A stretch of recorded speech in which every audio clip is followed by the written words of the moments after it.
Hey guys, so this is going to be another video about Oroshigane. So I want to explain what I learned from the last time and asking my friends. So I had the forge or the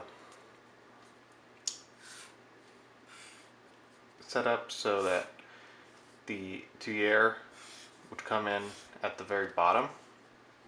So the air would come in here and supply the air from the bottom.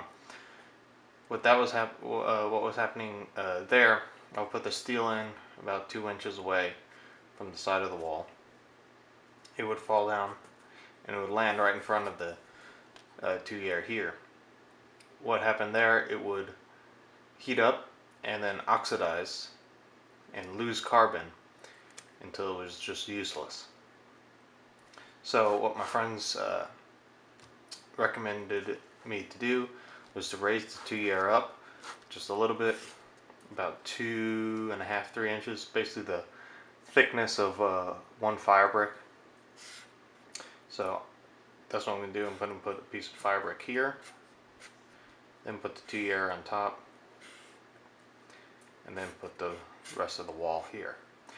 That way the air will come in and it'll go, hopefully heat up and go out, where the steel will fall down past the tuyere down here where it's full of charcoal, and it'll be a carbon rich environment, and it will carburize and add carbon to the steel. I'm probably going to use rebar because I used all the nails that I had, so I'm just going to cut up some rebar into about 1-inch chunks and use a couple pounds of that.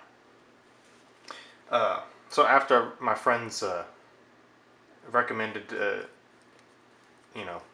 raising the tuyere, I went back and I'm reading this book, The Craft of the Japanese Sword by Yoshindo Yoshihara, and I found the section on Oroshigane, and hopefully you can see that.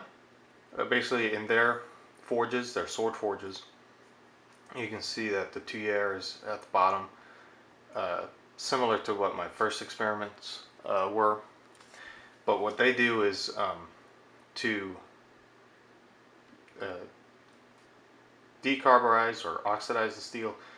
Like if they're using, if they have too high, like cast iron, they put this cast iron at the bottom of the forge and run it so it loses carbon.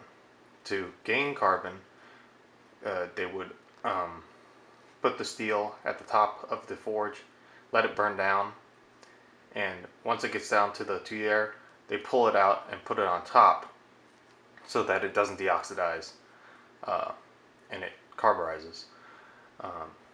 What I was doing was just adding the steel, and it would fall down here and decarburize. So that's what I was doing wrong last time. So this time I'm going to try the method where just put a fire brick at the bottom, raise the tuyere, and then run it without pulling the steel up and letting it fall down again. So that's the method I'm going to use. I'm going to use rebar, and I'm going to use larger chunks of charcoal this time. Last time it would just, they wouldn't, the small pieces of charcoal wouldn't work. So I'm going to cut up charcoal into about an inch, about an inch, 1.5 inch in size, so that the whole forge will be running at the same time and the airflow can get to the other side of the forge. So that's the process as far as I understand it. I may still be getting things wrong, but as far as I understand it right now, that's how it's going to work. So I'm going to go cut up some charcoal and do the forge and get everything ready and get ready for this run. So I've got the hearth going. I've got the Fuego hooked up, but as you can see, I've added a brick underneath here to raise the tuyere a little bit and give the space so that the metal can fall down here underneath it and carburize rather than oxidize. So I'm going to fill this up with charcoal, and once it's full I'm going to start adding the metal.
It looks like we've got some good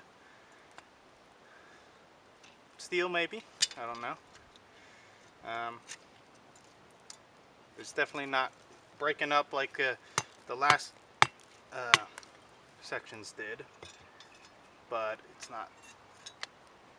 It's very crumbly. I don't know. I've never worked with Oroshigane or bloom steel, but it looks irony and definitely didn't break up like last time. So I'll probably let this cool down and try and spark test it, some of the pieces. A little bit fell off here,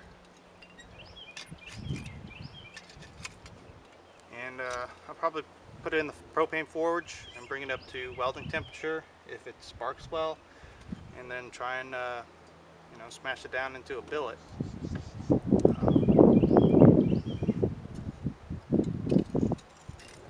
So this is probably the main section I'll work on, this second biggest, but yeah, I'm gonna let it cool down and see how it goes.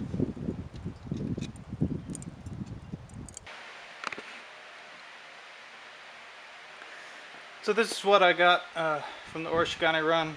It's kind of feels kind of brittle, like pieces will fall off, but I mean, it's a lot more magnetic than the pieces that I got last time.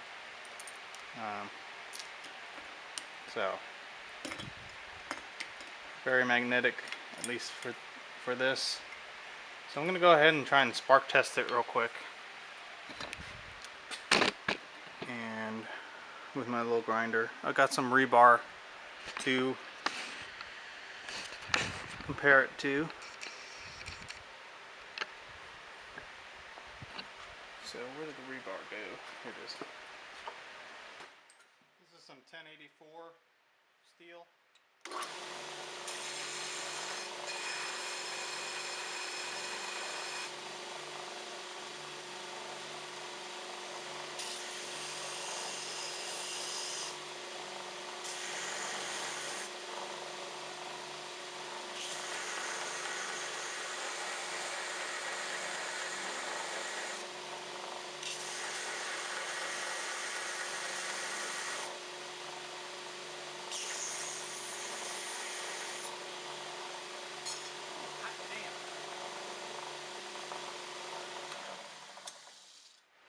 So it looks like it definitely has some carbon, a lot more carbon than the rebar in some areas. Maybe it was cast in some other areas. It was sparking kind of like cast or low carbon steel. So maybe if through the reduction process by folding it and compacting it, it will even out to a medium carbon steel maybe. I don't know. I'm not the greatest expert at telling